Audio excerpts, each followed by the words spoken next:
Hey everyone! Today we will talk about 10 common investing mistakes. I will mention the mistakes and get into the details, and at the end of the video I will have a summary.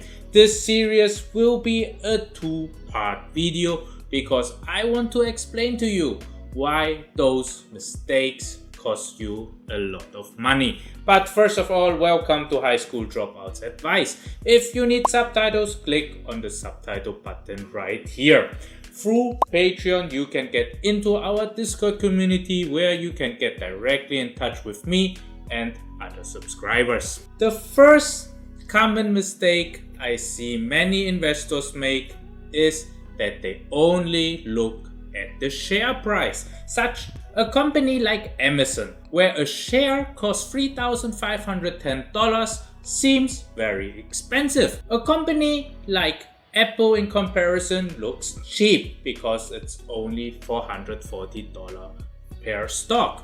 Investing into Warren Buffett's Berkshire Hathaway for $420,000 per stock seems to be the most expensive, right? The price of a stock does not tell you if a company is cheap or not.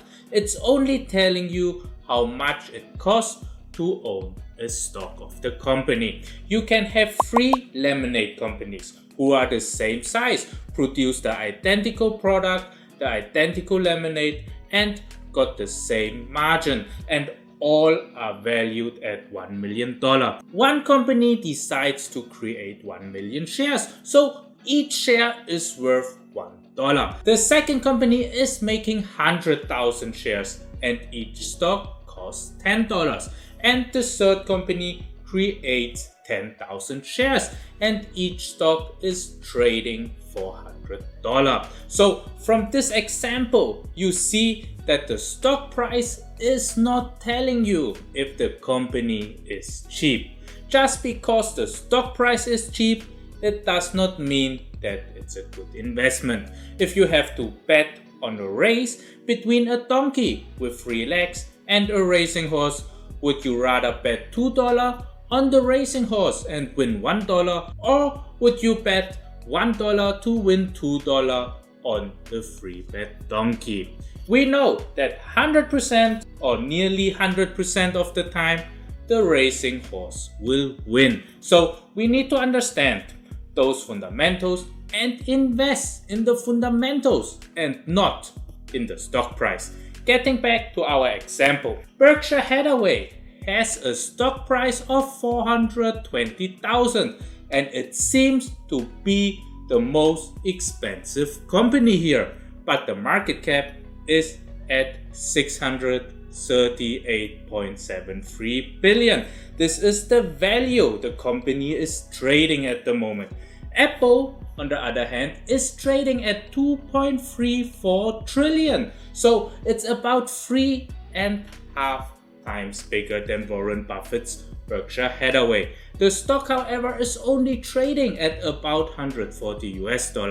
Amazon is trading with 1.77 trillion and the share price is at 3,510. So you can see that a share price is very misleading and the highest trading company can have the lowest share price. So a share price is not telling you anything about a company. Investors are often using the market cap to compare companies. The market cap is the amount of shares multiplied by the price they are trading for. So if we use our former example of the lemonade business, if all the fundamentals are the same, each company should be valued at around 1 million. But if one company is only valued at 700,000, then you can buy the stock because it's indeed cheaper than the other two who are trading at 1 million. Now let us talk about another very common mistake,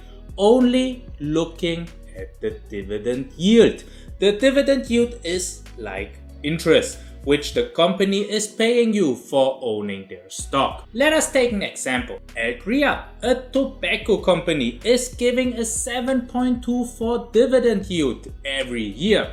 this is a very nice return. Let's compare it with the Home Depot. You would only get 2.05 dividends. So which stock is better? Don't tell me Altria is better because of the higher dividends. If you bought Altria 5 years ago, the share price was at $70. Let's say you would have invested $1,000 into that stock.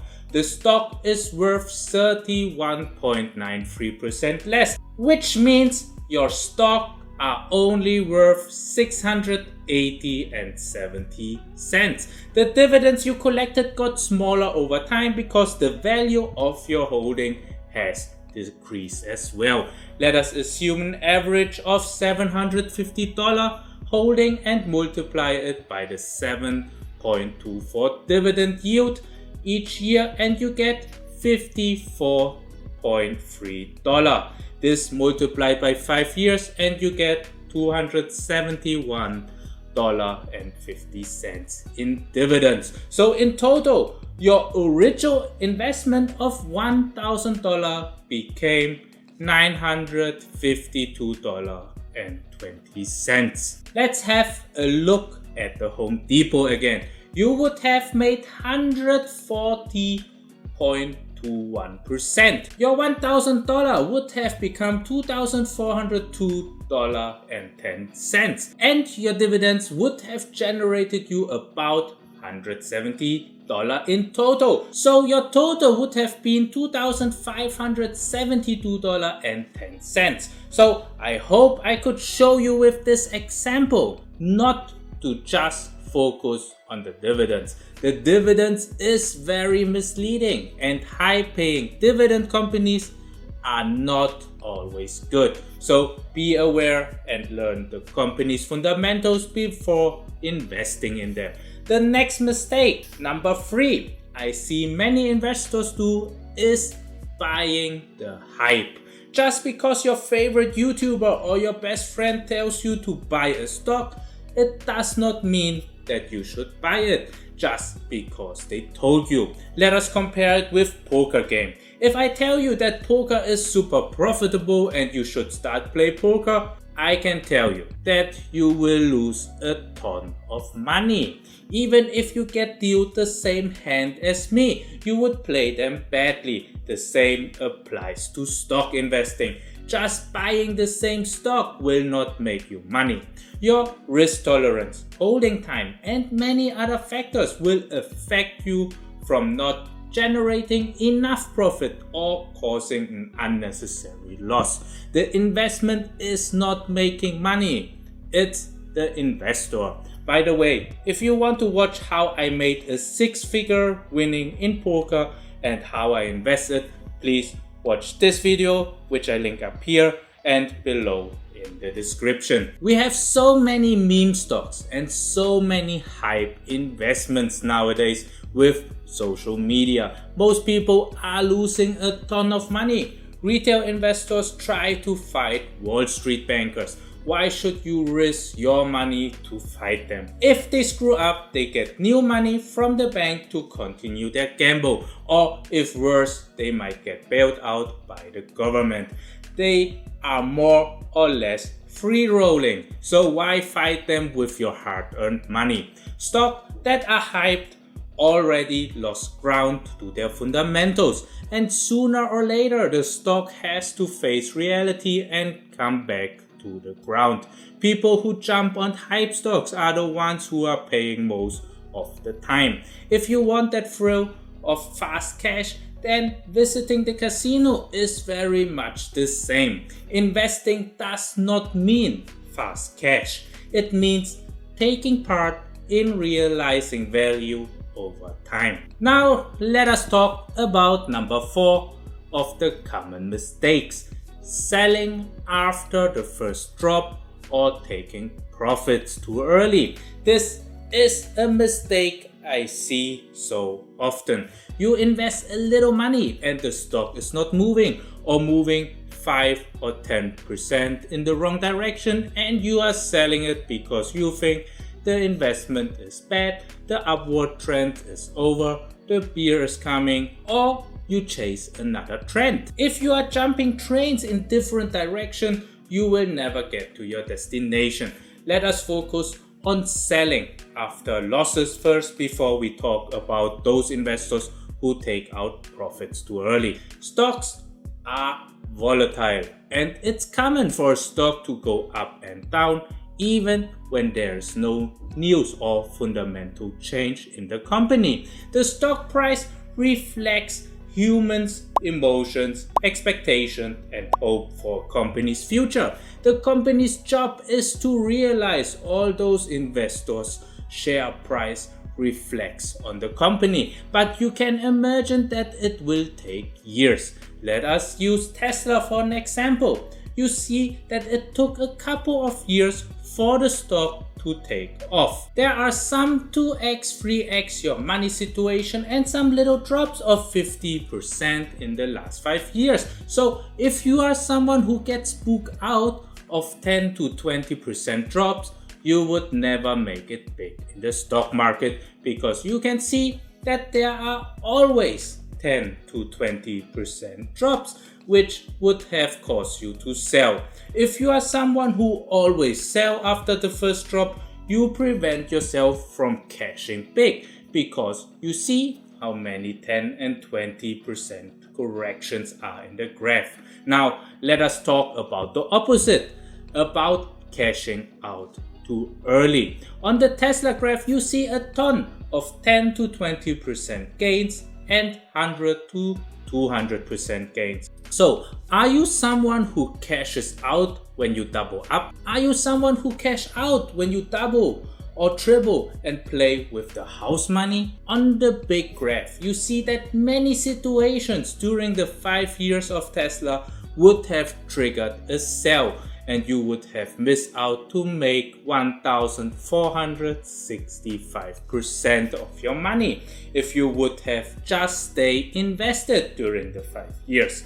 1,465% means 14.6 times your money. The juicy part is not the 3x in the first 3.5 years, but the 11x in the last 1.5 years. So don't settle for little. Don't settle for doubling or tripling your money. Look to make at least 10 times your money and more. The longer you stay invested, the likelihood for it to become real increases. I'm telling you, it's very difficult for a company to double within 1 month, but it's very easy for a company to 10x in size in 10 years. The likelihood that you will be a millionaire within 1 year with stock trading or crypto trading starting with $1,000 is less than 0.1%. The likelihood that you will become a multimillionaire with 10 millions within 10 years when you continue to invest in stocks and crypto without trading is 99%. The problem most investors have is they overestimate their short-term earnings and heavily underestimate their long-term earnings. The last one for today is number 5. Going all in on one stock, one investment, or one cryptocurrency. You might have heard not to put all eggs in one basket. The same applies to investing. I can understand that when you are young, you want to make it. You want to invest heavily into one area. This is fine. I would suggest you to heavily invest into 5 to 10 stocks in different categories. 2 to 5 cryptocurrency, luxury assets, luxury watches, and real estate in single family, rental properties, Airbnbs, flipping, and multi-units. I want you to be invested in different areas because it will be safer for your portfolio and give you steadier growth. Your skill set will also be diversified and you can take advantage of the market at different times and consistently make money. If you are in cryptocurrency, you don't need to wait 3 years for a bull run when you got other investing skills. I also want you to hold different stocks and cryptocurrency, which service in different areas, so your portfolio is safe as possible and you are constantly making money. It's better to make 100,000 in passive income every year than making 1 million in 1 year and then lost half of it in the next year. If you want to know what investments I hold, you can watch my previous video where I reviewed my net worth and the investments I hold, which I link up here and in the description below. This was the first part of the 10 common investing mistakes. I hope you liked the video. If you do, please subscribe to my channel and stay tuned for the second part. We will cover many more typical and common mistakes of investing, but once we have eliminated those mistakes, you will get closer to become a good investor. Anyways, for legal reasons, let me tell you that I'm not a financial advisor, CPA, politician, or realtor. So always consult with an expert before making a decision. Everything said here is purely my own opinion and is for entertainment value only. Remember to do your own due diligence. And thank you so much and see you hopefully in the next video. Thank you, bye!